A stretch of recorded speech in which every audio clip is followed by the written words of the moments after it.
കോഴിക്കോട് ദേശീയപാത നവീകരണത്തിനായി എടുത്ത കുഴിയിൽ വീണ് ബൈക്ക് യാത്രക്കാരൻ മരിച്ച സംഭവത്തിൽ സുരക്ഷാ വീഴ്ച ഉണ്ടായിട്ടില്ലെന്ന് NHAI മുന്നറിയിപ്പ് ബോർഡുകൾ ഉൾപ്പെടെ സ്ഥാപിച്ചുവെന്നാണ് അവരുടെ വിശദീകരണം. അതേസമയം ദേശീയപാത അതോറിറ്റിക്കെതിരെ നിയമ നടപടി സ്വീകരിക്കുമെന്ന് മരിച്ച രഞ്ജിത്തിന്റെ ഭാര്യ പ്രിയ വ്യക്തമാക്കി.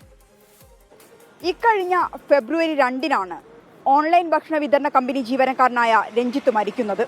ഭക്ഷണം വിതരണം ചെയ്യാനായി ബൈക്കിൽ പോകുമ്പോൾ ദേശീയപാത നിർമ്മാണത്തിനായി കുഴിച്ച കുഴിയിൽ വീഴുകയായിരുന്നു. അവിടെ അത്തരത്തിലൊരു കുഴിയുണ്ടെന്ന് മനസ്സിലാക്കാൻ ഒരു അടയാളമോ മുന്നറിയിപ്പ് ബോർഡോ ഉണ്ടായിരുന്നില്ല. ഒറ്റനോട്ടത്തിൽ തന്നെ സുരക്ഷാ മാനദണ്ഡങ്ങൾ പാലിച്ചില്ലെന്ന് വ്യക്തം.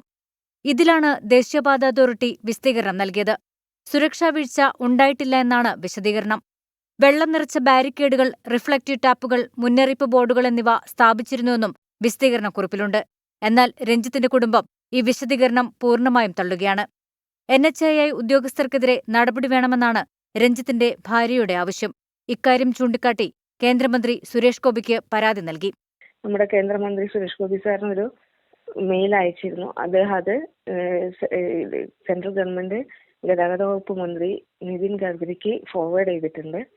അപ്പം എനിക്ക് വേണ്ടത് ശരിക്കും പറഞ്ഞാൽ ഈ NHAIക്ക് ഇങ്ങനൊരു റിപ്പോർട്ടിൽ ഒപ്പുവെച്ച് എനിക്ക് തന്ന ആ ഉദ്യോഗസ്ഥനെ എന്തറിഞ്ഞിട്ടാ ചെയ്തതെന്ന് എനിക്കറിയണം. അതേസമയം ഈ സംഭവത്തിൽ മെഡിക്കൽ കോളേജ് പോലീസ് അസ്വാഭാവിക മരണത്തിന് കേസെടുത്തിരുന്നു.